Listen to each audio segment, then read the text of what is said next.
Pak dulu kan setahu saya awalnya kan dikenal sebagai wedding photographer ya kalau nggak salah ya. Iya, setelah ini sih sebenarnya dikenalnya sebagai memang mentor sih awalnya. Sampai tahun 2015 ya. Itu saya aktivitas profesional ngajar. Satu tahun tuh bisa sampai 76 kali. Lebihin minggunya gitu. Jadi ngajar private workshop, kemudian corporate workshop. Kayak gitu aja terus. Tapi banyak di luar kota kan, keliling Indonesia kan. Jadi tahun 2015 aku pulang one day, anakku kayak nggak kenal aku juga ya. Jadi kayak, Dad ngapain balik katanya? Ada yang ketinggalan gitu. Wah, gue pikir, wah udah jarang di rumah nih.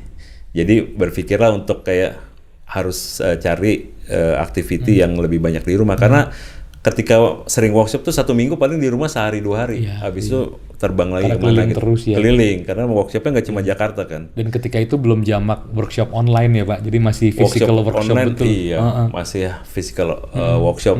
Tapi ada bagusnya karena akhirnya networking ini bukan cuma online meeting kan, physically kita ketemu, kita kenal, lebih hangat kan, tukeran kartu nama, bisa ngobrol sampai malam gitu, hunting bareng-bareng gitu. Nah, tahun 2015 baru mulai ke wedding, pre-wedding dengan harapan nggak terlalu sering keluar kota kan, tapi lebih parah ternyata.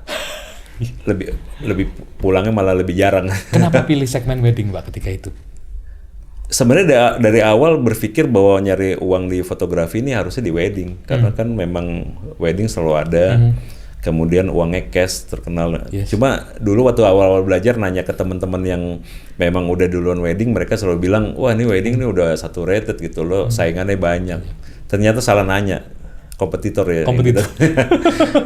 dan kalau kenapa milih wedding, akhirnya ya itu Mas, wedding itu menurut aku salah satu genre di fotografi ya, bisnis di fotografi yang secara income menurut aku enak ya, lumayan ya. Kemudian cash ya, karena wedding itu kalau pre-wedding dan aku lebih ke pre-wedding sih daripada wedding.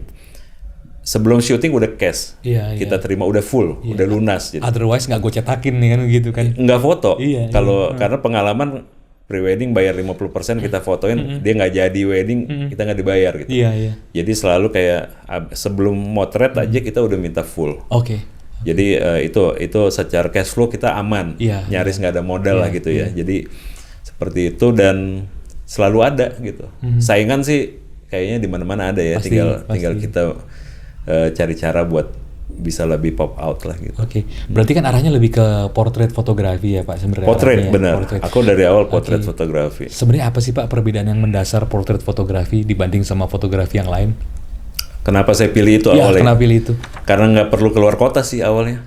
Nggak terlalu. Supaya bisa lebih banyak spend time di rumah sama keluarga. Karena sebelumnya kan memang saya ada bisnis lain juga kan. Jadi nggak bisa keluar kota sering-sering.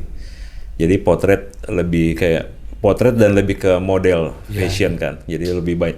Dan itu kan selalu terpusat di kota besar ya, kayak Jakarta. Jadi masuk ke sana tuh nggak terlalu ganggu waktu sebenarnya.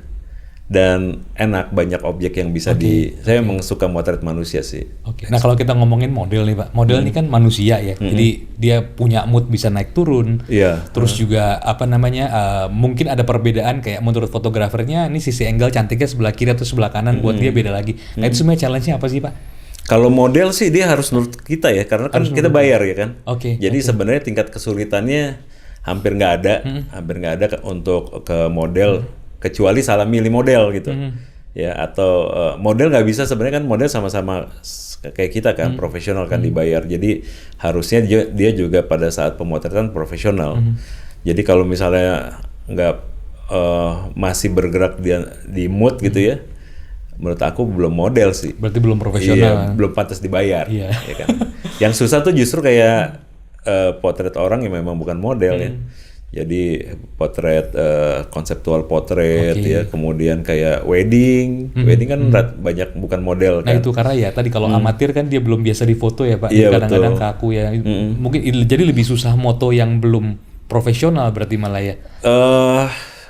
Ada dua sih, bisa ada keuntungan, ada benefitnya juga kalau belum bukan model ya, artinya mudah diarahin. Jadi kalau kita punya konsep akan lebih mudah diarahin. Kalau udah model kan nih, wah udah bergerak sendiri kadang-kadang saya biasa begini, saya biasa begitu. Kalau gitu. Ketika konsep nih ya, kalau fashion sih udah bergerak sendiri lah. Cuma kalau wedding kadang-kadang kalau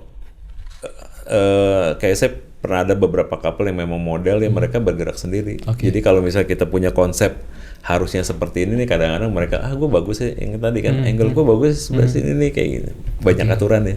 Berarti kalau foto wedding ya konsepnya bisa dari siapa aja ya Pak, bisa dari Bapak, bisa juga dari mereka ya. Kita diskusi lah pengennya kayak gimana, karena gimana pun juga ketika kita udah terima uang dari klien kan ada keinginan klien yang mesti di-deliver nih. Jadi nggak bisa terlalu egois untuk ikutin kita kan ya. Nah, kalau kita ngobrol portrait fotografi nih Pak, foto yang bagus tuh yang kayak apa sih sebenarnya? Karena kalau kita ngomong fotografi jurnalistik kan foto yang bagus, foto yang bisa bicara. Gitu kan, foto yang bisa cerita gitu. Kalau dari sisi portrait fotografi bagaimana? Kayak si portrait fotografi jurnalistik itu sama fotografi itu satu pipes kan ya. Jadi dua-duanya menurut aku yang harus di-capture kan momen ya. Ya kita kayak foto model aja nih.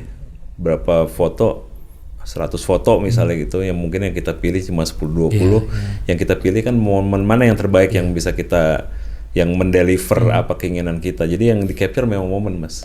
Gimana pun juga, seprofesional apapun kan mereka manusia nih. Yang tadi Mas Bimo bilang ada moodnya. Tapi yang profesional kayak model profesional kan menjaga moodnya nih supaya bagus. Nah di antara itu kan, di antara yang kita capture pasti ada yang kelihatan memang nggak bagus nih gitu. Jadi yang kita capture yang moodnya memang secara momen harus dapat gitu. Karena semua bisa diedit kecuali momen ya Pak.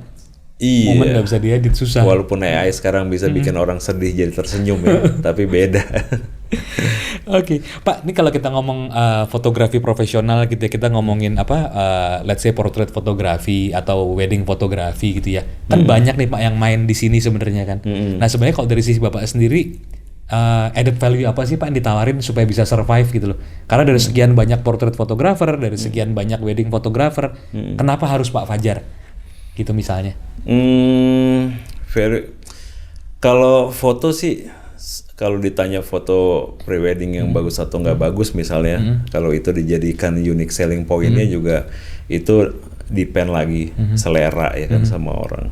Kalau menurut aku sih tetap ya di semua bisnis termasuk fotografi ya, network penting, services penting. Yang kita jual kan service nih, yang kita jual produk, udah ada kliennya gitu. Jadi nggak bisa fotografi itu apapun ya termasuk wedding hanya bisa kita lakukan maksimal pada hari H-nya gitu.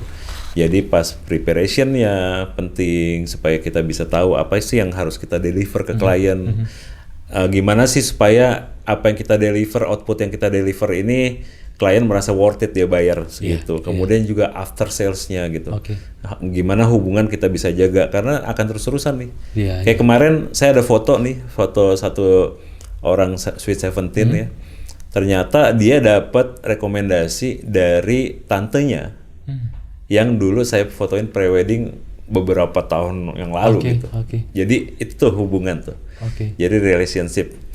Di foto pre-wedding misalnya wedding mungkin aku nggak terlalu sering ya. Di pre-wedding itu apalagi aku yang sering keluar kota, keluar negeri sama klien, kita tuh punya hubungan yang lebih dekat kan. Kita between shooting tuh kan kita jalan, ngobrol, makan bareng.